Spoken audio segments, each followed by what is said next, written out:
Allez hop. Bon, mais il est maintenant temps de regarder ça, hein, de ouvrir mon petit colis. Donc voilà, bon, vous le savez, hein, à l'intérieur, c'est The Last Commit qui est, voilà, bon, on va l'ouvrir hein, tout simplement. Hein. Le paquet est super joli, quoi. Vraiment, c'est vraiment beau, c'est propre. Alors, on va l'ouvrir. Hein,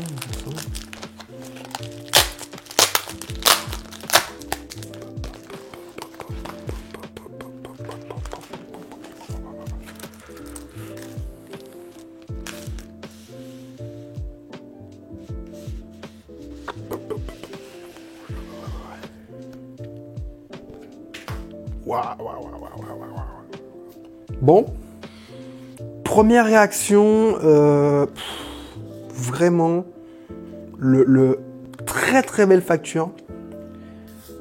On dirait en fait un mix parfait entre une BD, un comics et un manga. C'est-à-dire que on a un petit format, c'est pas un gros format, c'est un petit format, ce qui est vachement pratique. On a une couverture quand même épaisse. On n'a pas de on n'a pas le manga et une couverture. Donc c'est plutôt style BD comics, mais la couverture n'est pas assez épaisse pour qu'on puisse vraiment le comparer à une BD. Hein. Ça c'est voilà. Et donc c'est vrai que c'est assez particulier. C'est plus d'ailleurs, ça se rapproche plus d'un livre d'ailleurs sur la couverture. Donc une couverture un peu épaisse avec une belle voilà, une belle illu. Le grain est très joli. Hop. Voilà. Propre. Alors je vais lire un peu le synopsis.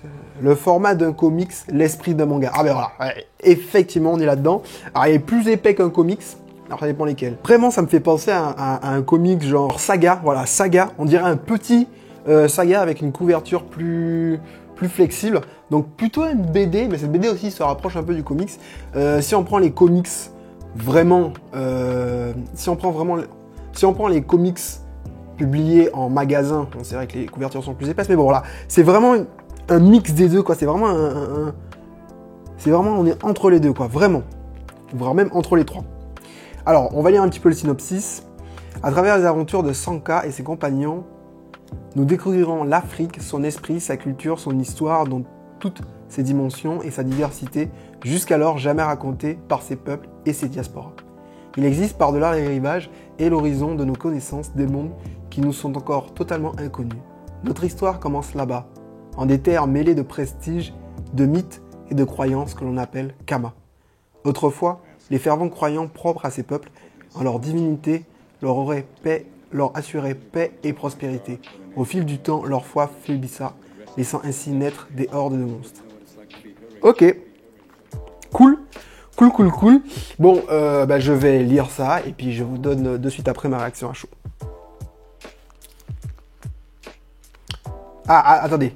The Last Commit est une fiction inspirée de faits réels retraçant une épopée africaine parcourant le monde au travers de ses peuples, ses communautés, ses cultures et ses rites. Bonne aventure. Ubuntu. Ubuntu est une philosophie humaniste africaine fondée sur une éthique solidaire reposant sur la relation aux autres. Nous nous inspirons de la définition donnée par le militant Lema Gambowi, que nous adoptons comme ceci. Mon accomplissement se fait grâce à l'apport de tous. Bon, ok. Voilà. Petite page de présentation, voilà, des deux auteurs, hein, voilà. Très très bien, très très propre.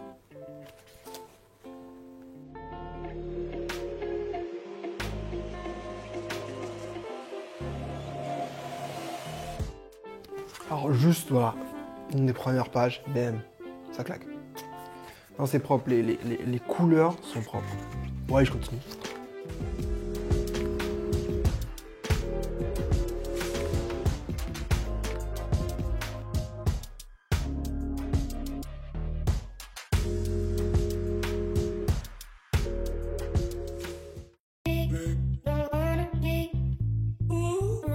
Bon, je viens de finir et à chaud comme ça, qu'est-ce qu'on peut dire? Histoire super intéressante. Les dessins sont très très beaux, même si des fois dans les phases où ils se souviennent, dans les phases un peu de flashback comme ça, le noir empêche des fois de bien comprendre l'action, mais en tout cas, bon voilà, il suffit de regarder bien et tout est clair. Les phases, on va dire, plus du temps présent, du temps actuel, sont très très jolies, les couleurs sont très jolies. Voilà, c'est vraiment super bien. Donc les côtés positifs, c'est que l'histoire est super entraînante.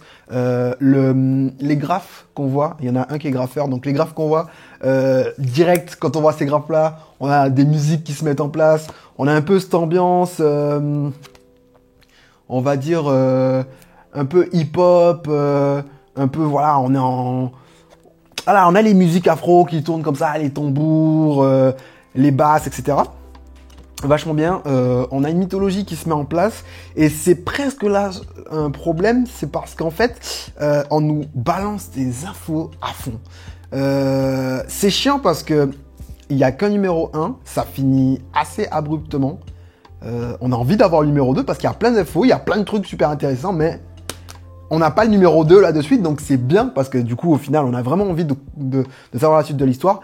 Après, même moi qui suis habitué un petit peu aux mots qu'ils utilisent, comme l'Ubuntu, le Mahat et tout ça, ça reste compliqué. On ne sait pas à quoi exactement c'est reporté. Voilà. L'énergie U, bon, on apprend que c'est l'énergie qui est dans les stèles et du coup qui est liée à l'Ubuntu. Donc l'Ubuntu qui est une énergie qui est liée aux prières, qui est certainement aussi liée aux ancêtres, etc. Donc ça, on comprend.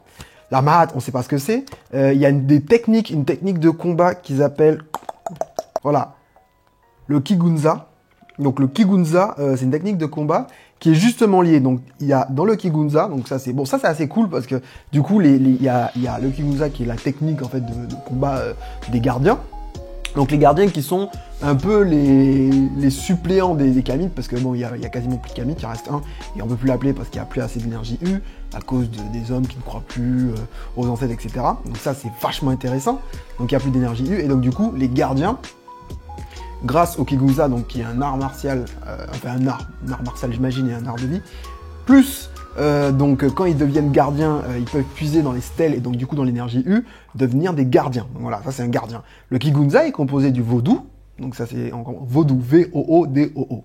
La Mahat, donc qu'on le dit, le Kazi, après il y a l'Inzu, l'Ingbara, Wahoum, oui. Et donc du coup ça semble être des techniques ou des arts martiaux. Voilà, différents actes d'arts martiaux, peut-être des capacités, peut-être des trucs. Mais le problème c'est que on en parle, mais on n'a aucune démonstration claire dans le truc. Donc c'est dommage, mais en même temps ça me donne vraiment envie de continuer parce qu'on sent que là il y a des grosses bases, il y a vraiment un univers. Je suis désolé, mais je vais revenir sur les dessins et l'ambiance. Enfin, il y a des trucs genre on voit les tissus typiquement africains avec les motifs typiquement africains qui donnent vraiment l'impression que ce monde il est réel en fait. Il donne vraiment l'impression, les motifs, tout ça, les gens qui mangent un peu à la façon, un peu comme au Japon, mais un peu comme en Afrique aussi. Voilà, ils sont dans des petits bars comme ça. Alors on a des mix entre les bâtisses un peu traditionnelles avec comme ça des toits en chanvre et des bâtisses un peu plus modernes, mais toujours avec un style très africain et tout ça. On a des mélanges comme ça d'urbanisme et de huttes ou de maisons traditionnelles de tribus africaines. Voilà, donc franchement, un monde qui est vachement... il y a de la matière, voilà. Ce monde a de la matière. On sent qu'il y a plein de choses à l'intérieur. On sent qu'il y a vraiment plein de détails, plein de trucs. Mais malheureusement, et du coup c'est le problème, c'est que ce tome 1 ne donne pas assez. Voilà. Donc c'est un problème, mais c'est en même temps une qualité, parce que du coup on a trop envie d'y aller. Et donc du coup on est un peu sur sa fin, on est là, putain, il est où le tome 2? Donc voilà, franchement, sans aucun souci, on peut y aller. Il y a vraiment... voilà, les dessins sont là. Voilà, bon, après, bon... Il y a... Les mystères dessins trouveront toujours des petits détails, des petits trucs. Mais globalement, franchement, le dessin est là, la colo est vraiment là. La colo est grave stylée. Voilà, j'aime beaucoup les mecs, les gardiens, quand ils se mettent en mode élévation, ils ont les cheveux bleus. Alors, j'essaie de trouver des images un peu stylées. Voilà. ils se mettent avec les cheveux bleus, ça rappelle un peu les Saiyans en même temps, voilà, ça rappelle un peu ça. Ah oui, alors, voilà, comme ça, et tous, il y en a un autre là-bas, tous ont les cheveux bleus. Voilà, il a les cheveux bleus, alors que voilà, c'est les cheveux noirs normalement. Voilà. Il est trop stylé, franchement, les mecs, franchement, c'est trop stylé. Les dessins sont stylés. Voilà, là, c'est un temple, trop stylé. Bref, vraiment, tout est stylé. C'est blindé de références, c'est abusé. Blindé de références. Franchement, si vous êtes un geek, prenez ça, parce qu'il y a des références partout, mais super bien, en fait, c'est super fin. Si vous connaissez les références, vous allez vous dire, bah, tiens, ça fait référence à ça, mais vous n'êtes pas... Et des références geek, je parle de références geek, parce qu'on parle aussi du roi Mansa Moussa, qui est plutôt une référence africaine, on parle de Mahat, qui est plutôt une référence afro, donc afro-descendante, etc. Mais il y a des tonnes de références. Il y a les drapeaux, alors, je crois qu'il y a le drapeau indépendantiste de la Martinique qui est là, je crois que c'est celui-ci. Ou alors je me trompe avec un autre drapeau, parce que je sais qu'il y en a deux qui se ressemblent. Donc il y a les tournois, etc. Donc ça, c'est les tournois typiquement shonen. Trop bien. Quoique, bizarrement expliqué aussi. Normalement, donc, t'es apprenti, après tu fais le tournoi, et du coup, à chaque tournoi, il n'y en a qu'un. En fait, non, si c'est bien expliqué. Mais voilà, comment c'était amené, j'avais pas compris sur le début, mais après, on comprend, en fait, voilà. Ensuite, il y a des références, il y a grave des références avec les... Il y a des références avec des trucs traditionnels, le soukounian, les hommes qui se transforment en loups, donc ça, c'est... Voilà, ça, c'est du coup c'est une référence au loup-garou, mais c'est aussi une référence qui est très très présente chez nous aux Antilles, qui est donc le Dolis qui se transforme en général plutôt en chien.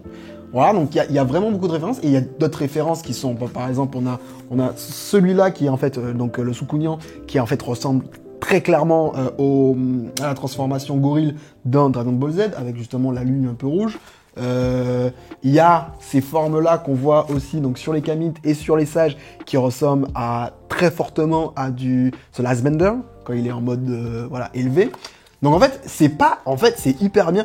Je ne sais pas, en fait, je ne sais pas si c'est des clins d'œil ou c'est juste des inspi ou des trucs, mais en tout cas, bon, franchement, c'est super bien intégré en tout cas au manga. Et c'est vrai qu'il y a des petits clins d'œil comme ça qui sont quand même présents, qui font référence à la pop culture en général.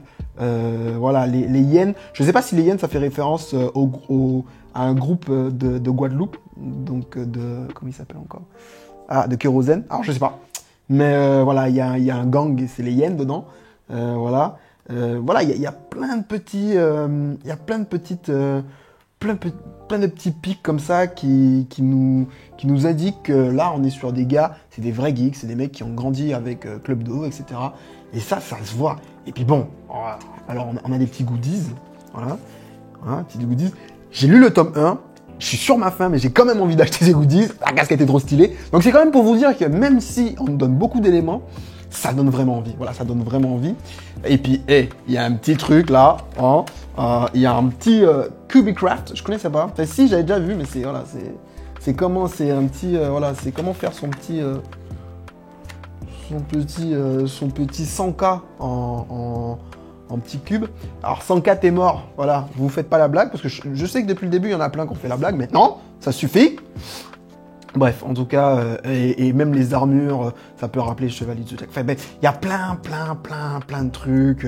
Il y a des refs, c'est ultra stylé, Non, c'est bien. Franchement, mon premier avis est ultra positif dessus. C'est juste, voilà.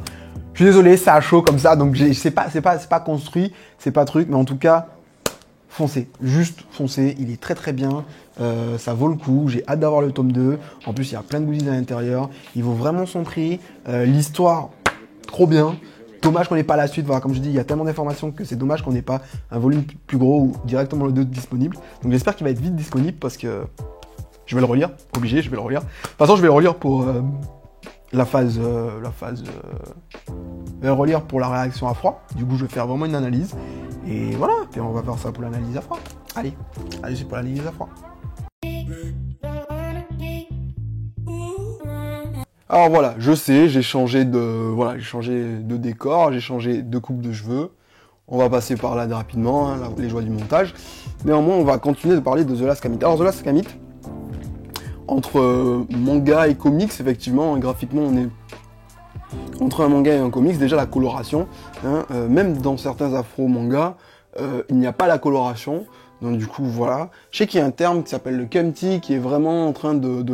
Voilà, ça se parle un peu, voilà, le kemti, pour désigner des œuvres littéraires, graphiques, avec des influences afro. Voilà, l'endroit, ou du moins l'origine des personnes qui font une œuvre graphique est important. Voilà, on va pas ce truc, parce que par exemple, lorsque vous faites de la BD, quand vous faites plutôt du manga, voilà, on va parler du Japon principalement, même s'il y a des mangas qui parlent d'autres pays, d'autres civilisations, même dans des choses qui n'existent pas, c'est fortement axé japonais, voilà. Parce que culturellement, voilà, les gens qui le font sont japonais. Quand vous allez avoir par exemple une BD, ça va être très européen, c'est normal. Quand vous allez avoir un comics, ça va être très américain, ça va se passer à Los Angeles, à New York, etc. Et même dans les autres, même quand c'est dans des trucs qui n'existent pas, voilà, ils arrivent quand même à placer New York. Bon voilà, on va pas revenir là-dessus. Donc voilà. Donc graphiquement, on va d'abord faire une petite analyse graphique un petit peu rapide. On n'est pas sur un manga pur. Pourquoi? Parce que déjà, par exemple, là j'ai pris un manga, voilà, un manga Dr Stone. Là j'ai pris 2 mangas français qui ont... Bon, alors j'ai un peu abusé, c'est les gars de la même famille, mais c'est pas grave, on va gérer comme ça. C'est les premiers que j'ai pris. Hein, voilà, donc là on a un style qui est manga, mais qui est très inspiré BD quand même. Hein, voilà, même si on est très manga, hein, attention, mais on a des petits côtés BD. Et là, on va être sur un côté peut-être plus manga. Et en plus, vous voyez que dans la même famille, en plus, on n'a pas les mêmes styles de dessin. On a d'autres trucs comme ça, par exemple, qui vont tirer... c'est de la BD, mais qui va tirer... c'est une BD dont vous êtes les héros, très bien. Mais on va tirer vers du manga, très clairement. Mais voilà, on va commencer à tirer peut-être un peu plus vers de la BD plus tradie, hein, comme ça. Voilà, on a de la BD un petit peu plus traditionnelle. Voilà. Mais on n'est pas là-dessus, voilà, on n'est clairement pas là-dessus. On va peut-être être sur un petit truc comme ça, mais encore, par exemple, la coloration, c'est pas du tout la même. La coloration et les traits vont être plutôt sur un roman graphique comme ça, là, qui est donc lui, alors c'est plutôt américain, hein, bon, voilà. Voilà, on est sur un style graphique qui est puré quand même, donc on va avoir certaines cases qui vont être proches de ça, et d'autres, par exemple, qui vont être très proches d'un style un petit peu, voilà, comme ça, là. Voilà, un petit peu comme ça, des styles un petit peu comme ça, avec les mêmes codes que manga. Et oui, parce que par exemple, dans les codes graphiques qu'ils ont pris au manga, il y a les chibi, il y a quand même l'expression des personnages qui est plutôt inspirée manga, parce que, bon voilà, par exemple, à la fin, voilà, les expressions sont plutôt, voilà, on a des expressions plutôt manga. Voilà, les petits chibi, les petits trucs comme ça. Voilà, donc on va avoir ça. Dans les souvenirs, on va avoir l'utilisation du cadre noir qui est utilisé notamment dans Naruto, etc. Qui, avec la coloration, bah, forcément, voilà, va créer une ambiance. La coloration, qui par exemple, elle, est pas du tout BD. La coloration est plutôt comics. Voilà. On a des traits un peu BD, on a des traits un peu comics, surtout sur la colo, etc. On a des découpages un peu manga. Voilà, on va avoir des onomatopées manga qui vont donc être en français, mais qui vont rappeler un petit peu certaines onomatopées comics qu'on avait par exemple au début des années 90. Voilà, donc vraiment un petit ovni très intéressant. Graphiquement, alors qu'est-ce qu'on en a à dire? Alors, le découpage est plutôt bien, vraiment. J'ai dû le relire 2 fois quand même pour comprendre certains trucs. Je conseille de le lire 2 fois, non pas parce que c'est mal fait, mais parce que c'est dense. Voilà. Il y a des trucs qu'on comprend pas de suite si on fait une lecture, voilà, comme ça, à chaud. Donc je conseille vraiment de relire 2 fois. Il y a des éléments qui nous sautent aux yeux qui ne sont pas forcément apparus au premier. Voilà, en plus l'utilisation, comme je dis, du noir pour les souvenirs nous plonge vraiment. Par contre, émotionnellement, graphiquement, émotionnellement, ça vous prend, voilà, ça vous transporte, parce qu'on a l'utilisation notamment de tout ce qui est les onomatopées, son style graphe, parce qu'on a un graffeur, voilà, dans l'un des deux.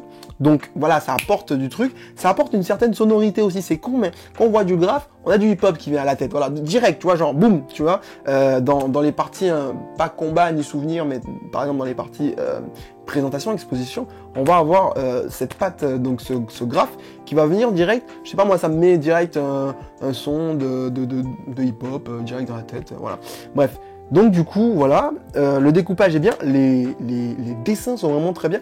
Alors, des fois, c'est un peu dommage parce qu'on a des dessins qui sont magnifiques, genre vraiment oufissimes, et des fois, ça redescend un poil, mais c'est normal, hein, dans une production comme ça, c'est absolument normal parce que on va mettre des détails vraiment sur des choses qui sont, voilà, importantes, et puis bon, un peu moins de détails, c'est tout à fait normal, il n'y a pas de...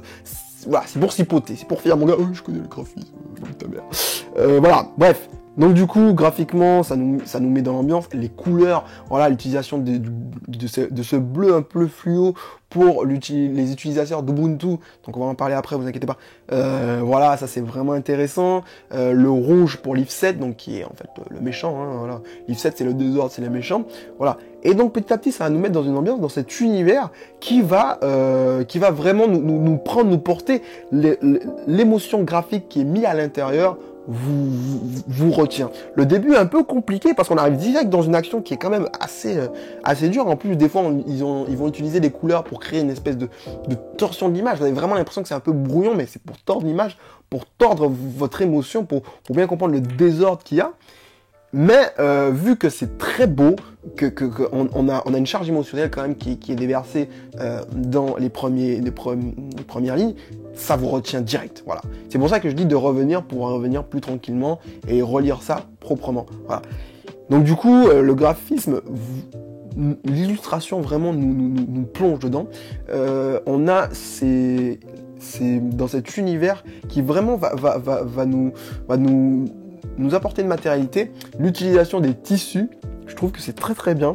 Voilà, l'utilisation des tissus pour tout ce qui est afrodescendant, vous allez reconnaître certains motifs, certaines choses, même pour les non-afrodescendants, hein, carrément, il n'y a pas de problème. Voilà, là, culturellement, on sent que c'est inspiré afro, mais c'est pas Afrique, c'est afro, parce qu'on va avoir des choses qui vont être plutôt style, parce qu'il y a une séparation des quartiers qui est certes fait un peu partout, mais une séparation des quartiers, par exemple, qui est typiquement des grandes villes, mais voilà, on va avoir des bâtiments qui sont style occidental, un peu les barres d'immeubles, mais avec bon, déjà au niveau de texture, on dirait plutôt de la terre, hein, de la terre cuite, de la terre en tout cas, voilà, un matériau plutôt minéral avec de la paille. On va avoir les petites cases, voilà, plutôt africaines par contre là, typiquement à côté.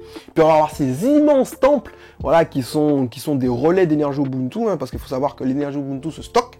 Et c'est un peu comme de l'électricité, voilà. On va avoir les temples qui vont être des antennes, on va avoir les pierres Ubuntu qui sont plutôt des relais, voilà, pour l'énergie Ubuntu.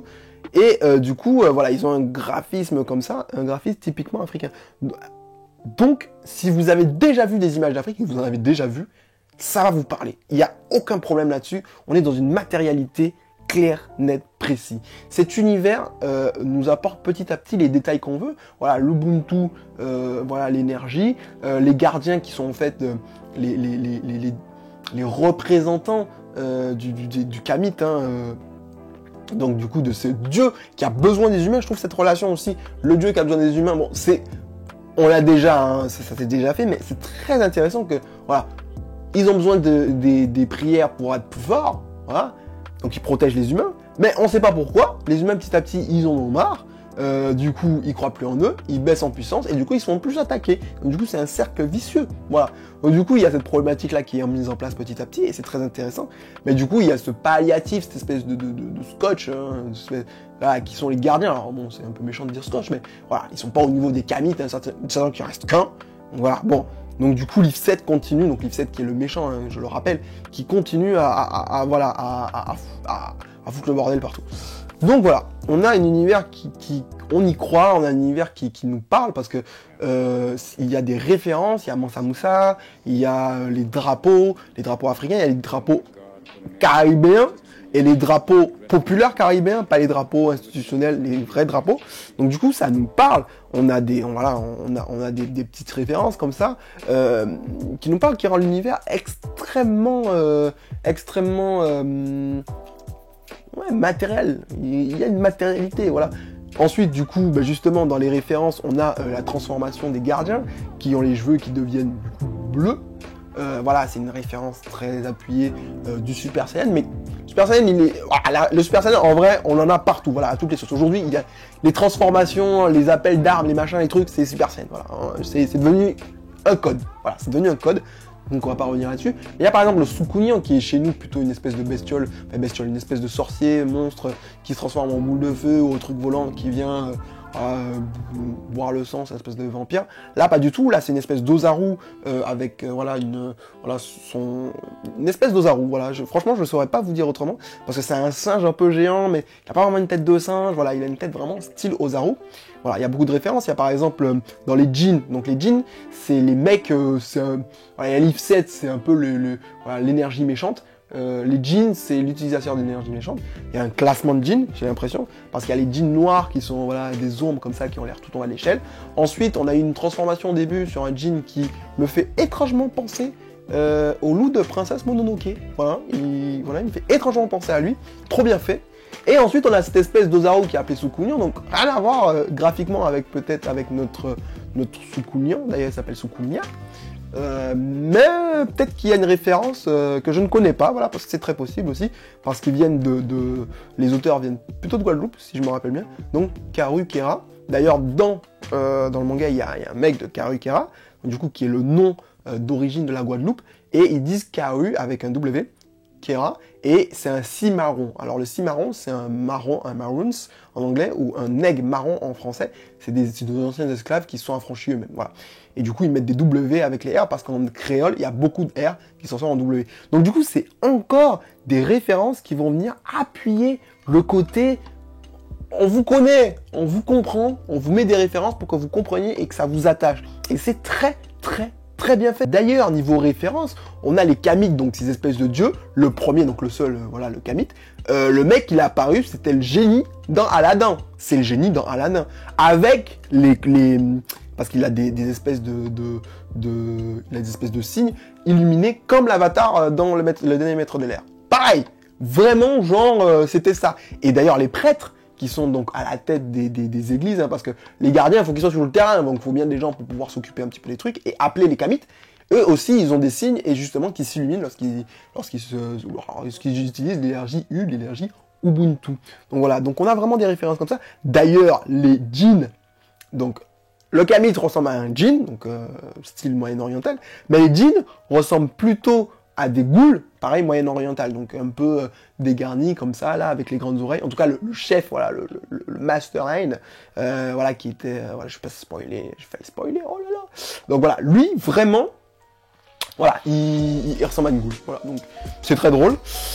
Donc voilà, on a quand même des références comme ça qui voilà, ça fait, il joue un match entre vos références culturelles, vos références afro et vos références tout court, et ça crée une histoire auquel on croit, on sent qu'il y a une matérialité, on sent que les références ont été vraiment travaillées, c'est du bon boulot. Alors par contre, là où on a un peu plus de mal, même si on comprend, c'est sur les mots des fois utilisés qui n'ont toujours pas d'explication. Mais vous inquiétez pas, je vous ai fait une petite recherche. Alors on n'a pas tous les mots, mais il y a des mots qui sont utilisés qu'on ne vous dit pas exactement ce que c'est. Par exemple le Kigunza, qui est l'éveil, donc quand ils deviennent, quand les gardiens utilisent l'énergie Ubuntu et deviennent bleus, en fait, au Congo, donc c'est l'élévation spirituelle. C'est une espèce de spiritualité au Congo, élévation spirituelle.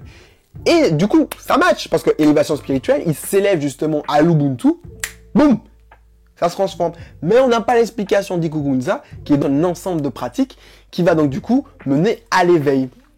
Et donc du coup, justement, donc le gardien va devoir subir plusieurs épreuves pour arriver au Kigunza, qui va nous permettre donc d'utiliser l'énergie Ubuntu. Alors je vous dis depuis tout à l'heure l'énergie Ubuntu, mais en fait, on vous le dit au début de l'histoire, c'est quoi l'énergie Ubuntu? C'est une énergie universelle, donc voilà, qui est partagée entre les hommes et les Kamites. Même les djinns du coup, parce qu'ils vont venir sur les pierres le contaminer, parasiter. D'ailleurs ça me rappelle aussi Code Lyoko, parce que voilà, avec les tours comme ça que le virus pouvait contrôler. Donc du coup, quand ils viennent et ils parasitent, ils prennent l'Ubuntu, et du coup ils deviennent plus puissants, ils peuvent faire apparaître plus de djinns, voilà.